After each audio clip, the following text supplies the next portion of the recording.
नमस्ते बच्चों, कैसे हो? मैं आशा करती हूँ आप सभी अच्छे होंगे और अच्छे से एग्जाम की तैयारी कर रहे होंगे। तो बच्चों, आज मैं 1857 की क्रांति का मोस्ट इम्पोर्टेंट क्वेश्चन करवाने वाली हूँ, जिसके बाद इस वीडियो को देखने के बाद आपका 1857 की क्रांति से एक भी क्वेश्चन नहीं छूटेगा बोर्ड एग्जाम में। ठीक है, तो चलिए हम लोग स्टार्ट करते हैं। और इस वीडियो को बच्चों हर एक बोर्ड के हर एक स्टेट के बच्चे पढ़ सकते हैं, क्योंकि ऐसा क्वेश्चन हर एक बोर्ड में आता है और इस चैनल पे एनसीईआरटी बेस्ड ही पढ़ाया जाता है। ठीक है, हर एक बोर्ड के बच्चे पढ़ सकते हैं। फर्स्ट है 1857 की क्रांति कब हुई थी? तो इसका आंसर होगा 1857 की क्रांति जो है वो 10 मई 1857 को हुई थी। और इसी दिन मेरठ में भारतीय सैनिकों ने अंग्रेजों के विरुद्ध विद्रोह किया था। 10 मई 1857 को ही मेरठ में भारतीय सैनिकों ने अंग्रेजों के विरुद्ध विद्रोह किया था, जो बाद में पूरे उत्तर भारत में फैल गया। ठीक है, सबसे पहले कि 1857 की क्रांति की शुरुआत 10 मई 1857 को हुई थी। और इसी दिन 10 मई 1857 को मेरठ में भारतीय सैनिकों ने अंग्रेजों के विरुद्ध विद्रोह किया था। भारत के सैनिकों ने मेरठ में अंग्रेज के विरुद्ध विद्रोह किया था 10 मई को, और उसके बाद ही पूरे उत्तर भारत में ये क्रांति जो है वो फैल गया। ठीक है, क्वेश्चन नंबर सेकेंड है कि 1857 की क्रांति कहाँ से शुरू हुई? तो इसका आंसर होगा 1857 की क्रांति की शुरुआत मेरठ से हुई। और मेरठ से विद्रोही सैनिक दिल्ली पहुंचे और मुगल सम्राट जो थे बहादुर शाह जफर को अपना नेता घोषित किया। ठीक है, बोर्ड आंसर 1857 की क्रांति की शुरुआत जो हुई थी वो मेरठ से हुई थी। और मेरठ से जो विद्रोह कर रहे थे सैनिक, वो सभी सैनिक जाकर दिल्ली पहुंचे और पहुंच के जो दिल्ली के जो सम्राट थे, मुगल सम्राट बहादुर शाह जफर, उनको अपना नेता घोषित कर दिए कि ये क्रांति के नेता हैं, ये इसका नेतृत्व करेंगे। ठीक है, क्वेश्चन नंबर थर्ड है कि 1857 की क्रांति किसने शुरू किया? तो 1857 की क्रांति की शुरुआत जो है वो भारतीय सिपाहियों ने की थी, विशेषकर मंगल पांडे ने। ठीक है, इस विद्रोह में मंगल पांडे, नाना साहेब, रानी लक्ष्मीबाई जैसे नेताओं ने महत्वपूर्ण भूमिका निभाई थी। ये क्रांति जो हुआ था उसकी शुरुआत सभी भारत के सैनिकों ने मिलकर किए थे। और इस विद्रोह में मंगल पांडे, नाना साहेब, रानी लक्ष्मीबाई, तात्या टोपे, ये सब सभी प्रमुख नेता थे जो इस क्रांति में बहुत ही महत्वपूर्ण भूमिका निभाए थे। अब सबसे सबसे महत्वपूर्ण थे मंगल पांडे, जिन्होंने विरोध किया था सबसे फर्स्ट बार और इसका स्टार्ट किए थे। ठीक है, क्वेश्चन नंबर 4 है 1857 की क्रांति का तत्कालीन कारण क्या था? 1857 का जो क्रांति हुआ उसका तत्कालीन कारण क्या था? तो उसका आंसर होगा 1857 का जो क्रांति हुआ उसका तत्कालीन कारण था चर्बी वाले कारतूस, जिनमें गाय और सुअर की चर्बी होने की अफवाह थी। इससे हिंदू और मुस्लिम सैनिकों की धार्मिक भावनाएं आहत हुई। ठीक है, 1857 की क्रांति का तत्कालीन कारण ये था कि चर्बी वाले कारतूस, जिसमें एनफील्ड राइफल जो था उसमें चर्बी वाले कारतूस लगाना होता था मुंह से काट कर। ठीक है, उसमें गाय और सुअर की चर्बी लगी होती थी। ऐसा अफवाह फैला था जिसके कारण हिंदू और मुस्लिम के जितने भी सैनिक थे वो सभी के धार्मिक जो भावना थे उनकी आहत पहुंची, उनको बहुत बुरा लगा। ठीक है, इसलिए वो सब आक्रोश हुए, गुस्सा हुए और फिर क्रांति करने लगे सभी सैनिक मिलके। ठीक है, फिर क्वेश्चन नंबर 5 है चर्बी वाले कारतूस का संबंध किससे था? तो आंसर है चर्बी वाले कारतूस का संबंध एनफील्ड राइफल से था। ठीक है, इन कारतूसों को मुंह से काटना पड़ता था, जिसे सैनिकों ने अपने धर्म के विरुद्ध माना। देखिए, हिंदू और मुस्लिम, हिंदू जो है वो गौ माता को नहीं खाते, और सुअर जो होता है वो अति मुस्लिम के लिए अति नहीं होता है, ठीक, अलाउ नहीं होता है। इसलिए वो सभी ऐसा समझे कि अगर हम दोनों का चर्बी मिक्स है, तो अगर हिंदू उसको मुंह से काटे या फिर उसको हिंदू लोग काटे, बात तो बराबर है, दोनों का धर्म हो जाएगा, वो भरनट हो जाएगा, खत्म हो जाएगा। इसलिए दोनों गुस्सा हुए और इनके विरुद्ध अथी स्टार्ट कर दिए क्रांति। ठीक है, और चर्बी वाले कारतूस का संबंध था एनफील्ड राइफल से। क्वेश्चन नंबर 6 है मंगल पांडे कौन थे? मंगल पांडे जो थे वो कौन थे, उनके बारे में विशेषकर। तो मंगल पांडे जो थे वो 34वें बंगाल नेटिव इन्फेंट्री के सिपाही थे। उन्होंने 1857 में बैरकपुर में अंग्रेज अधिकारियों पर हमला किया और विद्रोह की चिंगारी जलाई। ठीक है, सबसे शुरुआत मंगल पांडे किए थे इसकी शुरुआत। देखिए वो थे 34वें बंगाल नेटिव इन्फेंट्री के सिपाही थे वो मंगल पांडे। अब वो 1857 में बैरकपुर में अंग्रेज के अधिकारी जो थे, अंग्रेज के अधिकारी बैरकपुर में उन पर हमला किए और विद्रोह करना स्टार्ट किया, मतलब उनको चिंगारी जलाई उसकी विद्रोह की, और फिर वहीं से स्टार्ट हो गया, फिर सभी लोग स्टार्ट किए। ठीक है, क्वेश्चन नंबर 7 है मंगल पांडे के मुख्य कारण थे क्या? मंगल पांडे के क्रांति 1857 के क्रांति के मुख्य कारण थे। क्या कारण थे 1857 के क्रांति के? तो 1857 के क्रांति के मुख्य कारण थे राजनीतिक शोषण, आर्थिक लूट, धार्मिक हस्तक्षेप, भारतीय सैनिकों के साथ भेदभाव और अंग्रेजों के विस्तारवादी नीतियां थी। ठीक है, 1857 की जो क्रांति थी उसके मुख्य कारण थे राजनीतिक शोषण हो रहा था। अंग्रेज के सैनिकों को बहुत ज्यादा मिलता था प्राथमिकता और भारतीय सैनिकों को कम मिलता था। इस तरह से राजनीतिक शोषण हो रहा था, आर्थिक लूट हो रहा था, जिसमें कि आर्थिक रूप से सब भारत से लूट कर सस्ता में लेते थे, भारत से कच्चा माल सस्ता में लेते थे और वही विद्यार्थी अपना देश में बनाकर फिर यहाँ भारत में लाकर बेचते थे महंगे में। ऐसे आर्थिक शोषण हो रहा था। धार्मिक हस्तक्षेप हुआ, जैसे कि चर्बी वाले कारतूस, गाय चोर का चर्बी लगा हुआ कारतूस जो इन्फ्लेट राइफल में लगाया जाता था, वो अधिक कारतूस को वो धार्मिक हस्तक्षेप किए। भारतीय सैनिकों के साथ भेदभाव होता था। आपको बताया ही कि उनको कम अधिकार होता था, इनको ज्यादा होता था। ये सब के कारण अंग्रेज, और फिर अंग्रेजों की विस्तारवादी नीति, और अंग्रेज जो थे वो भारत में आए थे अधिक सिर्फ कम व्यापार करने आए थे, लेकिन वो विस्तारवादी नीति, वो अपने साम्राज्य को विस्तार करने लगे, वो बढ़ाने लगे, अपना क्षेत्र बढ़ाने लगे। इस कारण से ये क्रांति हुआ। इसका मुख्य कारण ये है, सिर्फ ये कारण नहीं है कि चर्बी वाले कारतूस एक बस बहाना था, बाकी इसके कारण तो बहुत थे। पहले आग तो पहले से चल रही थी, बस चिंगारे की कमी थी। तो वही चर्बी वाला कारतूस एक बहाना हुआ और फिर क्रांति हो गया। ठीक है, क्वेश्चन नंबर 8 है 1857 की क्रांति को असफल क्यों माना जाता है? 1857 की जो क्रांति हुई, ऐसा माना जाता है कि अगर 1857 की क्रांति में अगर हम लोग सफल हुए रहते तो हम लोग उस समय ही आजाद हुए रहते।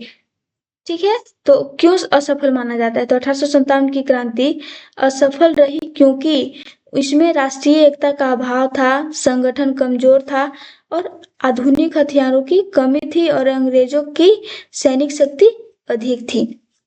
तो देखिए, इसका असफल होने का ये कारण था कि जो 1857 की क्रांति जो थी, इसमें राष्ट्रीय एकता का अभाव था। पूरे राष्ट्र के लोग पूरा एक नहीं थे उस टाइम।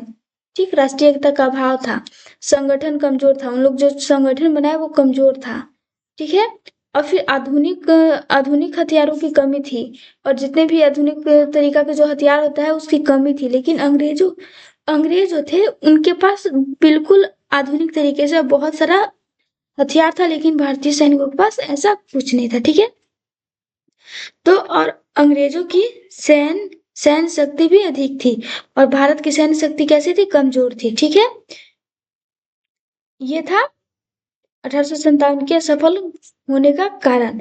देखिए, सब बताते हैं आपको कि 1857 की क्रांति सफल इसलिए हुई क्योंकि राष्ट्रीय एकता का अभाव था, संगठन कमजोर था, आधुनिक हथियार की कमी थी और अंग्रेजों की सैन्य शक्ति भी बहुत ज्यादा थी, हम लोग से बहुत ज्यादा थी, भारतीय से बहुत ज्यादा थी। ठीक है, यही सब कारण था। फिर क्वेश्चन नंबर 9 है बहादुर शाह जफर की भूमिका क्या थी? 1857 की क्रांति में बहादुर शाह जफर, जिनको पूरे क्रांति का नेता बनाया गया, उनकी भूमिका क्या थी ये बताना है आपको। तो बहादुर शाह जफर को विद्रोहियों ने भारत का सम्राट घोषित किया। वे क्रांति के प्रतीकात्मक नेता थे, लेकिन उनके पास वास्तविक शक्ति नहीं थी। बस बहादुर शाह जफर को बस प्रतीक के लिए नेता रखे थे कि हाँ, ऐसा अगर दिल्ली का सम्राट नेता रहेगा तो कोई डरेगा थोड़ा बहुत, ऐसा सोच के रखे थे। ठीक है, लेकिन ऐसा वास्तविक में उनके पास कोई शक्ति नहीं थी। क्वेश्चन नंबर 10 है रानी लक्ष्मीबाई की योगदान लिखिए। रानी लक्ष्मीबाई का क्या योगदान था? रानी लक्ष्मीबाई ने झांसी में अंग्रेजों के विरुद्ध वीरता से युद्ध किया। वे साहस, देशभक्ति और बलिदान की प्रतीक थी। और झांसी की रानी जो थी वो साहस के साथ झांसी में अंग्रेजों के विरुद्ध वीरता से युद्ध की, और वे जो देश है उसके साहस, देशभक्ति का और बलिदान का प्रतीक मानी जाती है वो, और वो प्रतीक थी। ठीक है। क्वेश्चन नंबर 11 है कि 1857 की क्रांति का परिणाम क्या हुआ। 1857 की क्रांति जो हुआ उसका परिणाम क्या हुआ। तो 1857 की क्रांति के बाद ईस्ट इंडिया कंपनी का शासन समाप्त हुआ और सीधे ब्रिटिश सरकार के अधीन आ गया। सेना और प्रशासन में भी परिवर्तन किए गए। जैसे 1857 की क्रांति हुआ उसके बाद ईस्ट इंडिया कंपनी का जो शासन चल रहा था भारत में, उसका शासन समाप्त कर दिया गया और सीधे अब ब्रिटिश सरकार अब शासन करेगा यहाँ पे भारत पे। ठीक है, ऐसा हो गया। और अब सेना और प्रशासन भी जो चल रहा था उसमें भी परिवर्तन किए गए, ऐसा इसका परिणाम हुआ। ठीक है। क्वेश्चन नंबर 12 है 1857 की क्रांति की सबसे बड़ा प्रभाव क्या था। क्या था सबसे बड़ा प्रभाव। तो देखिए 1857 की क्रांति का सबसे बड़ा प्रभाव यह था कि इसने भारतीय सैनिकों में राष्ट्रीय चेतना का जन्म दिया और आगे के स्वतंत्रता संग्राम की नींव रखी। देखिए 1857 को भारत का पहला स्वतंत्रता संग्राम कहा जाता है, क्योंकि अंग्रेजों के विरुद्ध सबसे फर्स्ट बार ये आंदोलन हुआ था, सबसे फर्स्ट बार ये विरोध किया गया था। तो 1857 की क्रांति का सबसे बड़ा प्रभाव था कि भारतीय सैनिकों में, इससे भारतीय जो भारत जो थे उसमें भारतीयों में राष्ट्रीय चेतना को जन्म हुआ। मतलब सबके अंदर राष्ट्र के लिए, अपने देश के लिए प्रेम जन्म हुआ, राष्ट्रीय चेतना का जन्म हुआ और आगे चलकर यही स्वतंत्रता संग्राम की नींव रखी और आगे चलकर यही जो हुआ 1857 की क्रांति, जो आगे जितने भी आंदोलन हुए उसका नींव 1857 की क्रांति ही रखी।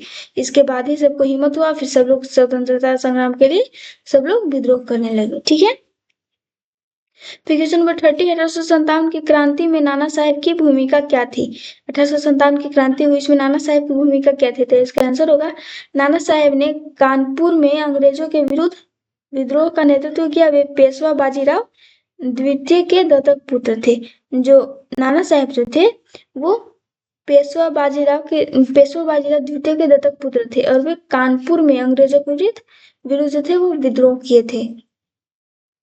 क्वेश्चन नंबर 40 है 1857 की क्रांति का पहला स्वतंत्रता संग्राम क्यों कहा जाता है। 1857 की जो क्रांति हुई उसको भारत का पहला स्वतंत्रता संग्राम क्यों कहा जाता है। तो 1857 की क्रांति को पहला स्वतंत्रता संग्राम कहा जाता है इसलिए क्योंकि यह अंग्रेजी शासन के विरुद्ध पहला व्यापक और संगठित जन आंदोलन था। आपको पहले पता है कि अंग्रेजी शासन जो चल रहा था उसके विरुद्ध पहला ये विद्रोह था, पहला ये संगठित पूरा भारत के लोग मिलकर जन आंदोलन किए थे। ठीक है।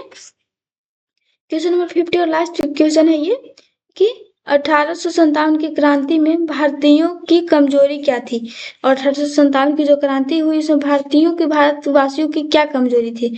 तो 1857 में 1857 की मुख्य कमजोरी भारतीयों की मुख्य कमजोरी आपसी एकता की कमी, सही नेतृत्व का अभाव, सीमित संसाधन और आधुनिक हथियारों की कमी थी।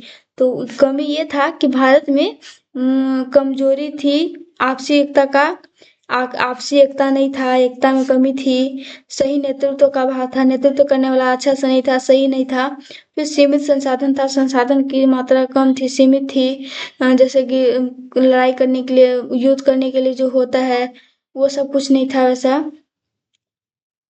और आधुनिक हथियार की कमी थी और आधुनिक हथियार भी नहीं थे जिनसे उनको मतलब उनसे अथी किया जाए, उनके अथी का जवाब दिया जाए, ऐसा कुछ नहीं था। इस कारण से 1857 की क्रांति असफल रही,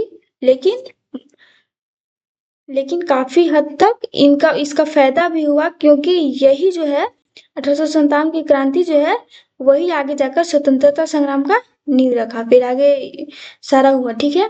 तो हम लोग का यहाँ तक कंप्लीट होता है। आई होप आप सभी अच्छे से समझ गए होंगे और मैं आशा करती हूँ कि आपको इस वीडियो के बाद कोई भी अगर 1857 की क्रांति से क्वेश्चन आए रिलेटेड तो आपसे नहीं छूटेगा, सारा बन जाएगा। इसको बस हम आपको शॉर्ट में लिखवाए हैं, आपको इससे अपने भाषा में आंसर लिखना है। आपको रट्टा नहीं मारना है, हम आपको रट्टा मारना नहीं सिखा रहे हैं। अगर हमको रट्टा मारना सिखाना होता तो यहाँ पे हम यही क्वेश्चन है मुख्य कारण, तो इसका बड़ा बड़ा पैराग्राफ लिख कर आते हम, 50 वर्ड का, 60 वर्ड का, 100 वर्ड का पूरा लिख कर एकदम पूरा सजा कर लेकर आते।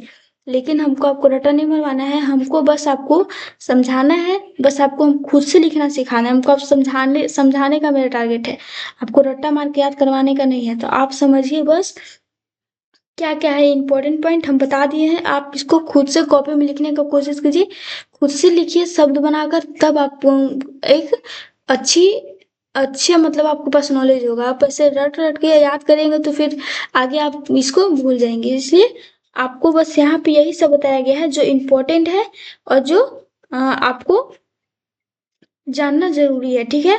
तो अब आप यहाँ वीडियो देख लिए, तो अब आप जाइए और इसको आंसर को खुद से लिखने का कोशिश कीजिए। जो पॉइंट यहाँ मैंने बताया है उससे आंसर बनाइए खुद से, फिर आपको हमेशा के लिए याद हो जाएगा, ठीक है?